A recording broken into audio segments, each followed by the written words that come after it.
오늘은 분별의 기준이라는 제목으로 함께 말씀을 나눠보도록 하겠습니다. 자, 오늘을 예레미야 이 40장은 바벨론 포로무리에 섞여 있는 그런 예레미야를 이야기를 하고 있습니다. 자, 이 예레미야서에서 예언자가 이제 잡혀서 사슬로 결박되어 바벨론으로 끌려가고 그런 상황에 지금 처해 있음을 또 이야기를 하고 있지요. 근데 예레미야는 라마에까지 끌려갔다가 다시 풀려나는 상황입니다. 자, 오늘 본문에서 예레미야가 결박에서 풀려난 후에 여호와의 말씀이 다시 그에게 임했다라는 것을 이야기를 하지만 2절에 보면 예레미야에게 임한 말씀이 아닌 느부사라단의 발언 이야기가 나오고 있습니다. 자, 느부사라단은 예레미야가 선포했던 그런 여호와의 말씀을 하나님의 말씀을 인용하고 그리고 이 하나님의 말씀이 이루어졌음을 3절에서 이야기를 하고 있습니다. 그래서 이 예레미야 선포를 거부하는 유대인과 그리고 그것을 수용하는 이방인의 이야기를 대조를 하고 있는 상황이죠. 덧붙여서 이 느부사라단의 입을 통해서 너희가 하나님께 범죄하고 그의 목소리에 순종하지 아니하였으므로 여호와께 범죄하고 그의 목소리에 순종하지 아니하였으므로라고 이야기를 하면서 지금 이스라엘이 심판을 당하고 있는 이 이유를 이야기를 하고 있습니다. 여기에서 이 일로 번역이 된 히브리어 단어 중에 다바르라는 단어가 있는데 이것은 일이라고 번역되기도 하지만 종종 말씀이라고도 번역이 되기도 합니다. 그래서 이 일이 이스라엘에게 임했다라는 것은 이 예레미야가 선포한 그 하나님의 말씀이 임했다. 하나님께서 말씀을 하셨죠. 유다는 이제 망할 것이다. 라고 이야기를 했던 그런 하나님께서 선포하신 그 말씀이 너희에게 임했다라는 것과 동일한 표현입니다. 이어서 이제 느부사라단은 예레미야를 풀어주면서 그가 원하는 곳으로 가라라고 이야기를 합니다. 바벨론이 이 시드기야를 포로로 끌고 갔지만 시드기야는 끌고 갔지만 예레미야는 다시 풀어주는 상황입니다. 이것은 예레미야를 선대하라 라는 그런 명령의 일부로 보이는데요. 자, 예레미야는 바벨론과 유대 땅 어디든지 이제 자신이 원하는 곳으로 갈 수 있는 그러한 상황이 되었습니다. 자, 5절에서 바벨론 사령관의 이제 추가적인 발언을 이야기를 하고 있는데 돌이키기 전에는 예레미야가 유대 땅으로 돌아가기로 마음을 먹었습니다. 그런데 아직 돌아가지 않은 상황 을 이야기를 합니다. 예레미야가 이 유대 땅으로 돌아가기로 결정하기까지는 결코 쉽지 않은 그러한 상황들이었을 거예요. 왜냐하면 느부갓네살이 예레미야를 호의적으로 대하라고 이제 명령을 한 것에 대해서 알 수 있듯이 이제 풀어주는 그런 상황들 속에서 알 수 있듯이 예레미야는 바벨론에서 어쩌면 편안하게 지낼 수도 있을 상황이었어요. 그들이 이 예레미야에게 뭐 적대적이지 않고 호의적으로 또한 풀어주면서 너가 가고 싶은 곳으로 가라라고 이야기를 한 것을 보면요. 그런데 이렇게 바벨론에서 평안하게 지낼 수 있는 상황이었겠지만 반면에 유대 땅으로 가게 되면 예레미야의 마음이 그리고 이 유다에서의 유다 백성들이 예레미야를 대할 때 조금 상황이 안 좋겠죠. 하나님의 말씀이 우선적으로 먼저 이 유다에 대한 그런 멸망을 이야기를 하셨었고 또 그것에 대한 지금 결과가 이루어졌고 그리고 또한 오늘 말씀에서 보면은 그 유대 땅에 머물러 있는 사람들이 뭐 잘 살고 그들이 넉넉하게 되고 이게 아니라 모두 다 빈민 잘 먹지도 못하고 어쩌면 거주할 수 있는 공간도 부족했던 그런 사람들이 이제 또 노인들, 아이들 이런 약자들만이 있는 그런 상황 속에서 예레미야가 이곳을 갔을 때 이 예레미야에게 그들의 원망이 쏟아지지 않을 거라는 보장이 없기 때문이죠. 그리고 또한 그들을 보는 이 예레미야 입장에서는 굉장히 마음이 아팠겠죠.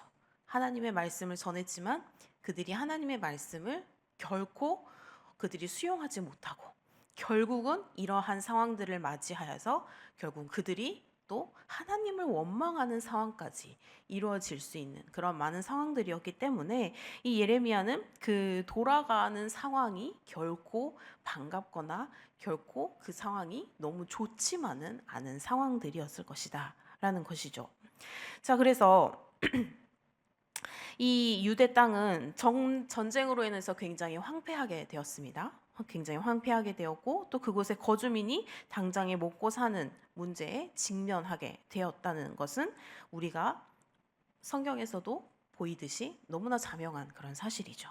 게다가 또 바벨론 정복으로 인해서 예레미야의 예언이 실행이 되었다 하더라도 이 예레미야에 대한 좋지 않은 시선, 아까 방금 말씀드렸듯이 그러한 시선들은 여전히 존재합니다. 그들에게 어쩌면 자신들이 망할 것이다라는 것은 굉장히 안 좋은 그런 이야기들이었기 때문에요. 자, 여러분들은 어떻게 하시겠습니까? 내가 누군가를 내 이웃에게 우리가 정말 하나님의 말씀을 믿고 우리가 정말 하나님 안에서 살아가며 너무 하나님께서는 우리를 사랑하시고 어떠한 상황 속에서도 하나님은 우리를 놓지 않으실 거고 이러한 상황들을 이웃에게 열심히 이야기를 해요. 열심히 하나님의 말씀을 전파하고 하나님의 사랑을 나누려고 합니다. 그런데 내 이웃이 절대로 받아들이지 않아요. 하나님의 사랑? 그게 뭔데? 내가 지금 먹고 사는 것도 힘들어 죽겠는데 무슨 하나님의 사랑? 하나님이 나를 사랑하셨으면 내가 지금 이 상황에 빠졌을 것 같아? 정말 마음이 강팍한 사람들은 그 어떠한 말을 해도 이 사랑을 얘기를 해도 이게 사랑으로 받아들여지지 않는 그러한 상황들이 많이 있습니다. 그래서 이렇게 지금 예레미야가 유다 백성들에게 또는 유다의 그 고관들에게 유다의 왕에게 이야기를 했으나 그들이 전혀 받아들여지지 않았던 것처럼 그들에게 받아들여지지 않았던 것처럼 우리가 내 이웃에게 그러한 하나님의 사랑을 전했을 때 받아들여지지 않았다면 우리 성도님들은 어떻게 하시겠습니까? 그래, 그럼 조금만 이따 해볼까? 아니면 그래, 당신이 너무 살기 강팍하니 그럴 수도 있겠다라고 거기에서 멈추시겠습니까? 아니면 지금 당신이 그러고 있는 상황에서도 이 말씀을 들을 수 있다는 것은 하나님께서 당신을 선택하셨기 때문에 당신이 지금 나의 그 하나님의 사랑을 들을 수 있는 것이니까 하나님을 믿으십시오 라고 하시겠습니까? 네. 어렵죠. 굉장히 어려운 문제입니다. 또 사람의 상황마다, 사람의 환경마다 또 다르기에 이 말을 전달하는 것, 하나님의 사랑을 전하는 것에서부터 우리가 막히는 경우들이 굉장히 많이 있어요. 하나님의 사랑을 무조건 수용하는 사람들보다 하나님을 믿지 않는 사람들 중에는 오늘 유다의 백성들처럼, 유다의 왕처럼 그게 뭔데? 지금 하나님께서 우리에게 지금 이렇게 안 좋게 말하고 있다는데 그걸 우리가 하나님의 말씀이라고 믿으라고 라고. 하지만 우리는 거기에서 멈추는 게 아니라 우리가 항상 하듯이 우선은 하나님께 기도를 하는 것이죠. 그 사람의 그 강팍한 마음을 풀어주시라. 하나님께서 만져주시라. 라고 하나님께 먼저 앞으로 나아가서 하나님께 기도를 올리면서 그 사람에 대한 마음을 조금씩 풀어가는 것이죠. 무조건 강요하고 무조건적으로 강압적으로 이야기를 하는 게 아니라 제 주위에도 굉장히 그런 분이 계세요. 이제 그분의 친척이 이단에 있으면서 약간 이단적인 그런 곳에 머물면서 굉장히 이분에게 상처가 되는 말들을 많이 하고 상처가 되는 행동들을 많이 해서 기독교라고 하면 이제 이게 이단인지 어떤지 모르는 상황이기에 전혀 이 기독교에 대해서 하나님의 말씀을 전혀 접하지 못했던 사람으로서 교회라는 곳이 굉장히 그곳에 대해 악감정이 많으신 분이었어요. 교회?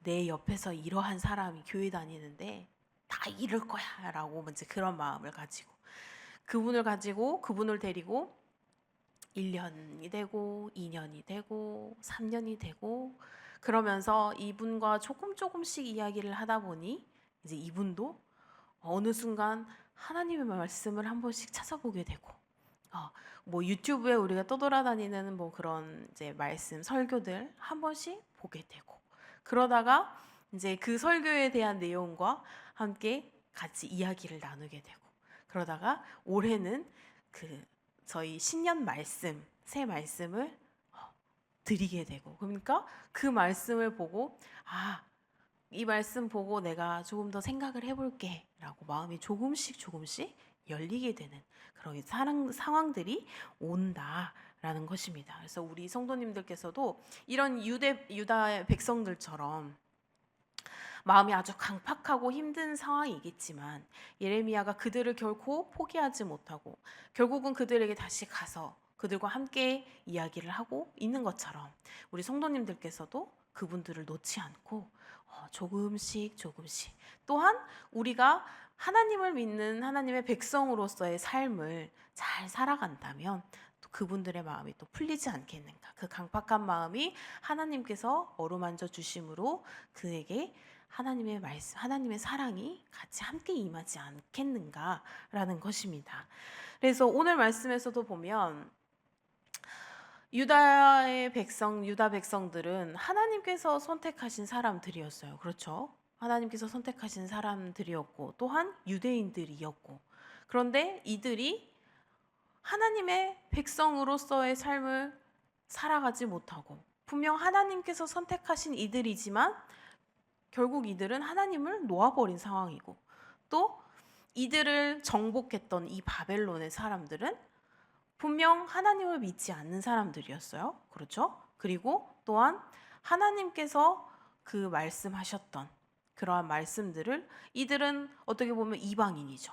이방인인데 이들은 이방인이지만 하나님의 말씀이 너희에게 임한 것이다 라고 하나님의 말씀을 인정하고 하나님께서 행하심을 이들은 결코 부정하지 않았죠. 그리고 하나님을 인정하고 하나님의 말씀을 인정하고 그들에게 선포를 한 것처럼 비록 우리가 너희들을 지금 정복했지만 그것은 너희들이 하나님의 말씀을 듣지 않았다. 그리고 하나님의 그 말씀을 듣지 않음으로써 하나님께서 말씀하셨던 그 일들이 행해진 것이다 라고 이야기가 된 것처럼, 그래서 오늘의 이 제목 분별의 기준은 무엇을 분별을 하는 것이냐라고 하면 하나님의 말씀이 어떤 것인지 우리가 확실히 분별을 할 줄 알아야 한다라는 것입니다. 이 유다의 고관들 그리고 유다의 왕이 하나님의 말씀을 들었어요. 그렇죠? 하나님의 말씀을 들었지만 그들이 말하는 것은, 그들이 이 유다의 백성들에게 말을 했던 것은 너희들을 위하여 예레미야를 죽이려고 한다. 죽일 것이다.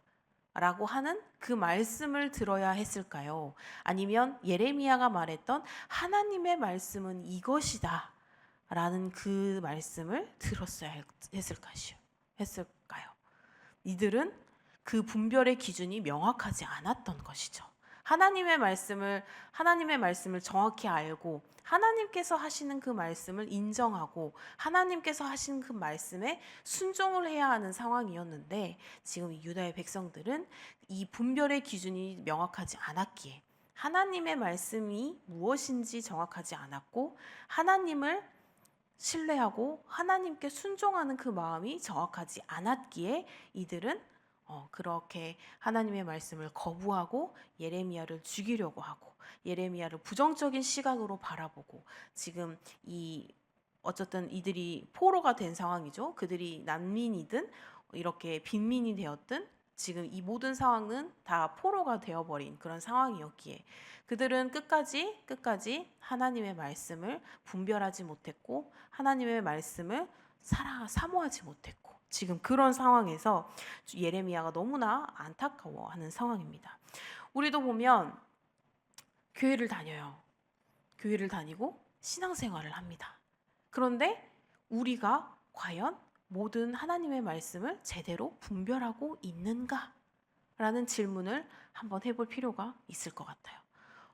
물론 건강한 교회 안에서 건강한 이렇게 또 많은 사람들과 많은 우리 성도님들과 함께 이런 신앙생활을 하고 있다면 굉장히 그곳에서 분별하는 기준을 명확히 세울 수가 있을 거예요. 하나님의 말씀을 정확히 알고 또 우리가 계속 하나님의 말씀을 묵상하고 하나님의 말씀 속에서 우리 교회가 이루어져 가고 계속해서 나아가고 있기 때문에. 하지만 그렇지 못하시는 분들이 또 굉장히 많은 상황이라는 거죠.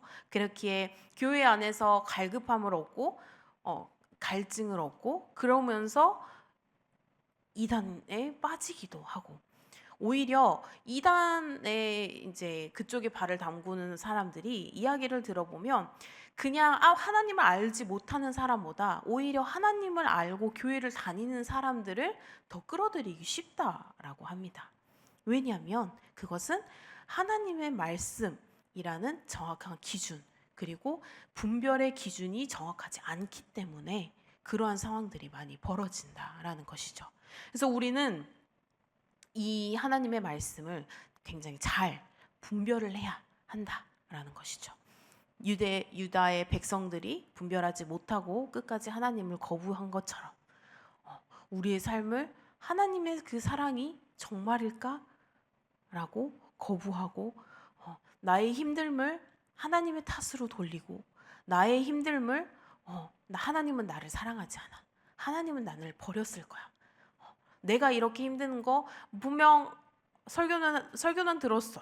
설교는 들었지만 나한테는 아닌 것 같아가 아니라 분명 성경에서는 말씀들을 하시죠. 하나님께서 말씀을 하십니다. 사랑한다라고 말씀을 하시고 또 우리가 그 말씀 안에서 하나님을 바라봐야 한다라고 말씀을 하시고 또한 하나님뿐만 아니라 많은 그 예수님의 제자들 또한 그리고 하나님께서 항상 말씀해 주신 이 선지자들 또한 하나님을 믿는 많은 사람들 또한 다 이야기를 합니다. 하나님께서 우리를 사랑하시기에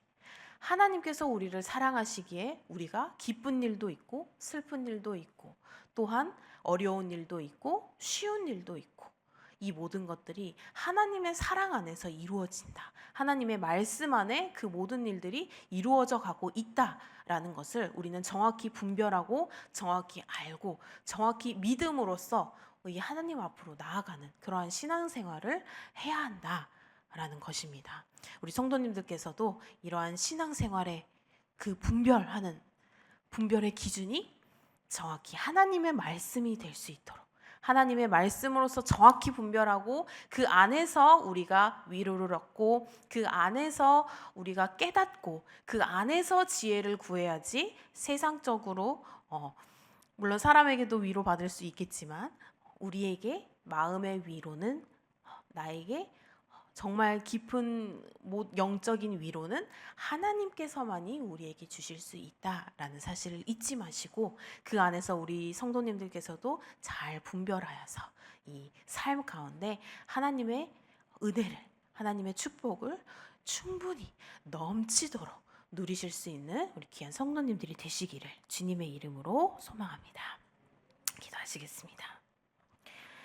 사랑과 은혜가 풍성하신 하나님 아버지, 이 예레미야의 시대에 이스라엘 백성들을 돌보시고 또 지켜주셨던 그 주님을 찬양과 영광을 올려드립니다. 이 바벨론의 침략 속에서도 예레미야를 통해서 계속해서 말씀하시고 또 그를 보호해 주시는 그런 주님의 은혜를 기억하며 오늘도 우리를 향한 그런 주님의 사랑과 인도하심에 감사드립니다. 이 느부사라단을 통해서 예레미야에게 자유와 그리고 선택권을 주셨던 것처럼 우리에게도 그 주님의 자유와 평안을 주시기를 주님 간구하오니 우리의 삶 속에서 주님의 섭리와 보호하심을 깨닫고 언제나 주님의 뜻을 따라서 잘 분별하여 살아가게 우리를 인도하여 주시옵소서. 주님께서 우리의 피난처와 요새가 되시니 어떠한 상황에서도 두려움 없이 주님을 의지하며 나아가게 하시고 이 땅에서 주님의 복음을 전하며 사랑을 실천하는 많은 이웃들과 함께 주님의 사랑을 나눌 수 있는 그러한 삶을 살아가게 하여 주시옵소서. 주님 오늘 하루도 온전히 주님께 맡겨드립니다. 주님, 주님을 사랑하는 그 마음을 깨닫게 하시고 주님을 분별할 수 있는 주님의 말씀 속에서 우리가 분별할 수 있는 능력을 그러한 지혜를 허락하여 주시옵소서. 이 모든 말씀 우리 주 예수 그리스도의 이름으로 기도드립니다.